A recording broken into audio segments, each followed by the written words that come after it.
So we're back with Activism Uncensored. This is one of the early episodes. It's the first one we've done. It's the first episode we've done remotely. Welcome, everybody. So, did you hear about? Well, you were telling me about Animal Rebellion's action. Yeah, that's right. What? Just yesterday at the Grand National at Aintree, 118 arrests. Animal Rising. Sorry, if I say Animal Rebellion, it's a mistake. They've recently rebranded, haven't they? To Animal Rising. Just a quick apology in case we make that mistake, which might happen a couple of times. But that's incredible. 118. How did 118 people get arrested? Like, did they all get on the track? From the footage I've seen, only a couple of people managed to get onto the track. They tried to attach themselves to the second fence. I think the second fence in the race.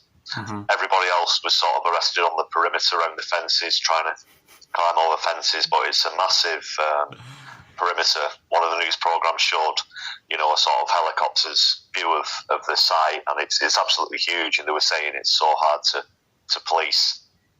So it looks like most people got taken at the fence, but that's the perimeter fence, not the fence on the Grand National. But it did cause disruption to the race, and I think every mainstream newspaper this morning I've mentioned of it on the front page. So they've done really well for exposure and getting people talking about animal rights. Well, what's your take on it? I actually don't know much about it, though, to be honest. I'm pretty impressed that they got 118 arrests. Yeah. I just want to clarify for everyone that I've been given bail conditions that say that I can't talk about protesting with any person at any organisation. And for the last 3 or 4 months, I've abided by those bail conditions until now. I've decided to say fuck it and start releasing this podcast. So if they want to throw me in prison for speaking about protesting, then so be it. I will continue to record the podcast from prison anyway, so screw them. What do you think about that? I think you're very bold. Definitely. These are your life choices, and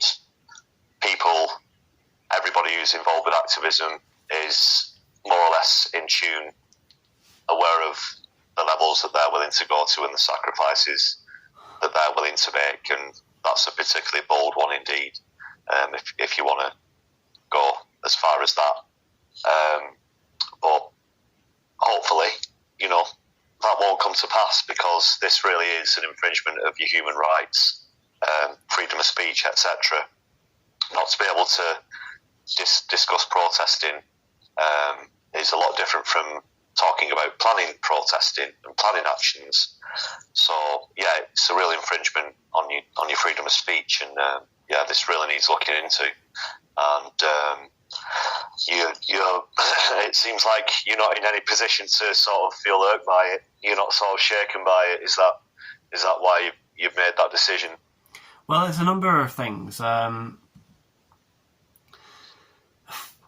It's been being silenced like this has actually been starting to take a toll on my mental health, really, and it's been pissing me off, if I'm being honest, because when I was in prison last year, so just to clarify if anyone doesn't know, I was in prison for 5.5 months on remand for running onto a Formula 1 racetrack as part of a Just Stop Oil protest. So when I was in prison, I was releasing speeches and statements like throughout my time in prison, and they had a very wide-reaching impact. They went all over the United Kingdom and all over the world, and I likely reached millions of people. I had it in my head that when I come out of prison, I'm going to become a spokesperson for Just Stop Oil, and as public speaker, a author, and a podcaster. And when I came out and I was given those bail conditions, well, I was a little bit gutted, to be honest, because I was facing either the prospect of, going to either being silenced or go to prison. You still there? I think I lost you for a minute.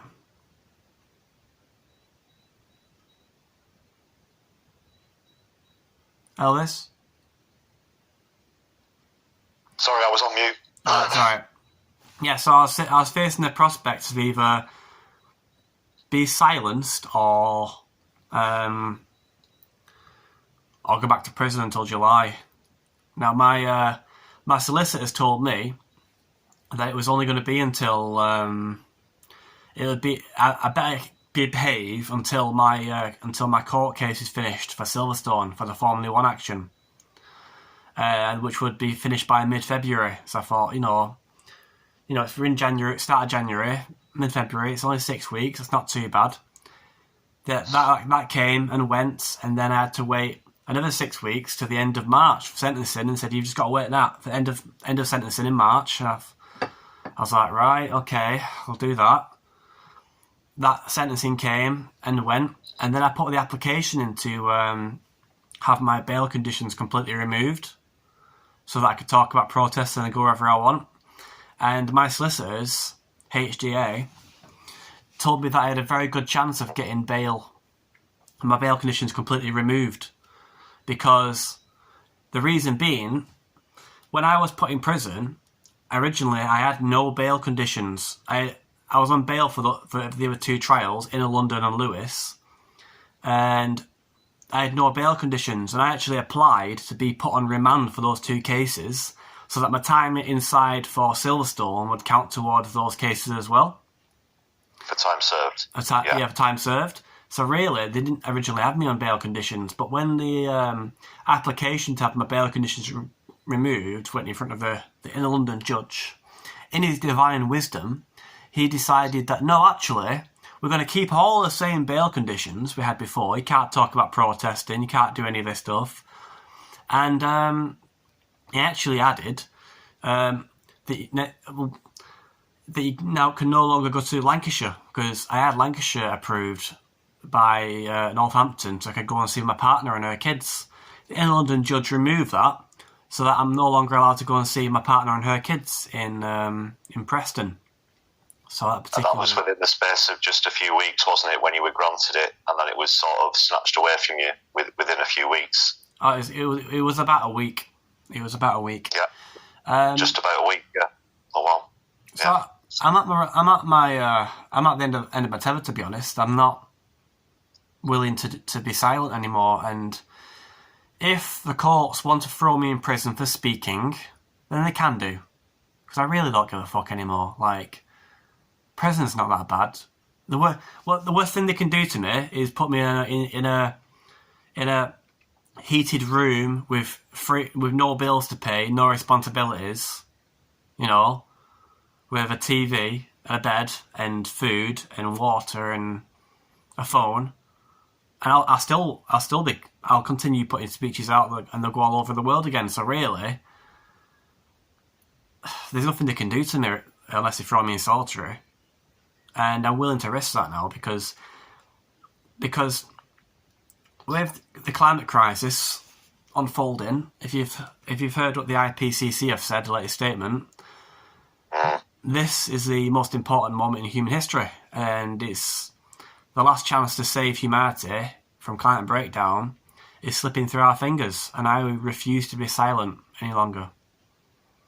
So, well, the IPCC report, the next one that's due, I think it's in 2029. We could be past several tipping points by then, and we could be well on the way towards 2 degrees, couldn't we? By the time that comes out, and well, for a start, I think 5.5 months remand for your actions at Silverstone is an absolute travesty, for non-violent action. anyway, and then furthermore to try and silence you in that way, it's just really inhumane. And we're in the 21st century here, and we like to think that human rights laws get more progressive as time goes along, but we see things like the Public Order Bill, Police Crime and Sentencing Bill, and it's going backwards. It's getting draconian. And you're a classic example of that. So just to be clear, everybody who did the Silverstone action was put on remand for 5.5 months. Is that right? No, that's not right. Sorry. Only me and Louis were put on remand. Everybody else either got was on tag with curfews. Besides David, who didn't get a tag or anything, which is quite lucky. Well, you've already been quite publicly open about your intentions going forward. Saw one of your interviews with an East Anglia or Anglia news team, and go on, tell them what you said. They said, "Do you regret your actions?" And I said, "Absolutely not." I said, "I'd do it all over again in a heartbeat." Do you regret what you did? No, not at all. I'd do it all over again in a heartbeat. Yeah. I used to say this to a lot of prisoners. When I was in prison, other prisoners would say to me, "Do you? Was it worth it?" And I'd say to them, this is after 4 or 5 months in prison, I'd say, "Do you know what? If I could go back to the morning of the action, knowing where I'd end up and knowing all the shit I'd have to go through, I'd do it all over again in a heartbeat. I wouldn't even hesitate, mate, because my conscience is clean. Because I know I'm doing the right thing. I'm highlighting the biggest crisis humanity's ever faced. And, in decades to come, when our children and grandchildren turn around and say to us, you knew this was coming, but you didn't do it. What did you do? What did you do about it? What's the average person going to say? You're watching this. What are you going to say when your children and grandchildren ask you, "But why didn't you do anything? If you knew climate change was coming, and you knew it was because we're burning fossil fuels, why didn't you do anything about it?" Well, I'll tell you what. When they turn around and say that to me, I will genuinely be able to look them in the eye and say, I did everything I possibly could. And I'm hoping that'll be enough. I'm hoping that's enough. I mean, it's not enough, but I mean, ordinary people might reply to that with things like, "Oh, we got the hybrid, or we got the electric car, and did more recycling, and the wife's vegetarian, and whatever." And that's fine. That's great. Those are great individual lifestyle choices, but the action needs to be beyond that. It's on an industrial scale. It's system change, not people change. Really, is the main thing that needs to get through. And people who are concerned at the moment, we are still on the right side of these tipping points. Even though the odds are stacked against us, we have a unique opportunity in history. And like you were saying, win or lose, you want to be on the right side of history. People want to be on the right side of history. So, like yourself, I don't have any regrets for anything that I've done in civil disobedience so far. And I know that a lot of other people feel that way too. So, that's brilliant. Cheers for sharing all that. Yeah. I just want to say, when I remember the day I decided to join Insulate Britain, which was a precursor to Just Stop Oil. I'd never been arrested before for anything. I'd only been in Extinction Rebellion a month or maybe 6 weeks, and I'd seen all the nothing had really worked. And I'm sat. I remember I was sat at this proposition of shutting down the M25 repeatedly until they froze in prison, in the middle of COP26 to humiliate the government. And I'm trying to weigh it up in my head, right? And I'm thinking, like, I might get prison time for this. I'm going to get a criminal record for this. I'm going to definitely get arrested for this several times. It's looking pretty shit, really. But and the question, I remember there was one question that really defined it for me, and it was, in the future, when you're looking back decades from now, even if they put me in prison for a bit and they get a criminal record and whatever it happens, and I'm living in the future when there's like food shortages and there's billions of people on the move and there's food, people are starving in the streets of the UK or having societal collapse. Will I look back and regret my actions for trying to stop that from happening? Will I regret any of that? And the answer was absolutely fucking not. And when I realised that, I thought, right, well, that's it. That's it. Yeah, same for me. I'm a father of two. And, like yourself, your partner's got kids, and sort of know that they can't understand the complexities of climate change at the age that they're at, but that our actions are for their benefits.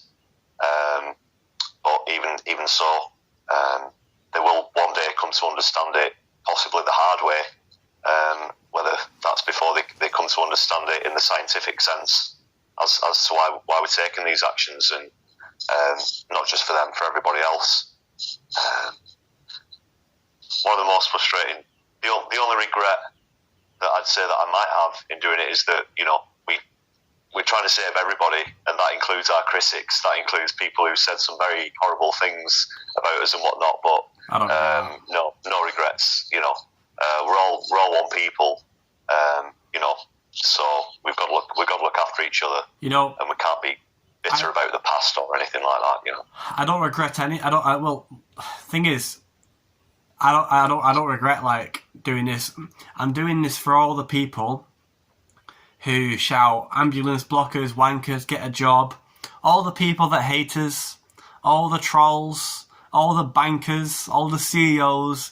We're doing it for all of them, and their children, and their children's children. We're doing it for everybody. Yeah. There's a line. There's a few lines from. Have you ever heard Carl Sagan, Pale Blue Dot?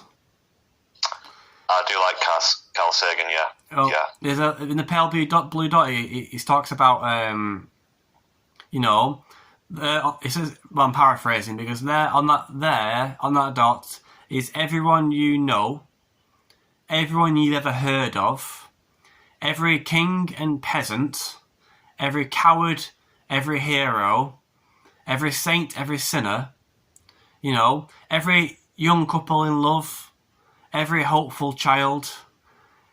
It's everybody. It's every single person on the planet. Everybody. It's our entire species exists on one planet. Like people get so wrapped up in their own lives. They seem to just. I don't know if they seem to forget that we are. On the grand scale of things in the universe, we are pretty insignificant. We are on a speck. Yeah. The Earth compared to the Sun is tiny, and the Sun compared to the galaxy is like a speck of dust. Nothing. And that speck of dust could just go poof, and all of a sudden, all of human history could come to a crashing end with the breakdown of Earth's ecosystems. I've just pulled up, speech, and I think this last part of it is, there is perhaps no better demonstration of the folly of human conceits than this distant image of our tiny world. To me, it underscores our responsibility to deal more kindly with one another and to preserve and cherish the pale blue dot, the only home that we've ever known. Yeah, brilliant. And I wonder what he'd make of all this if he was still with us today, Carl Sagan. I think he'd be pretty devastated with how clear the science has been, and then how arrogantly and greedily it's been ignored by the powers that be. Yeah, definitely recommend anyone who's not familiar with Carl Sagan checks out his works. He's just amazing at putting things so succinctly in terms of the size of the universe, the scale of our planets, and everything right down to atomic physics. He was an absolutely fabulous mind, and it's just really great, accessible stuff. Yeah, check him out.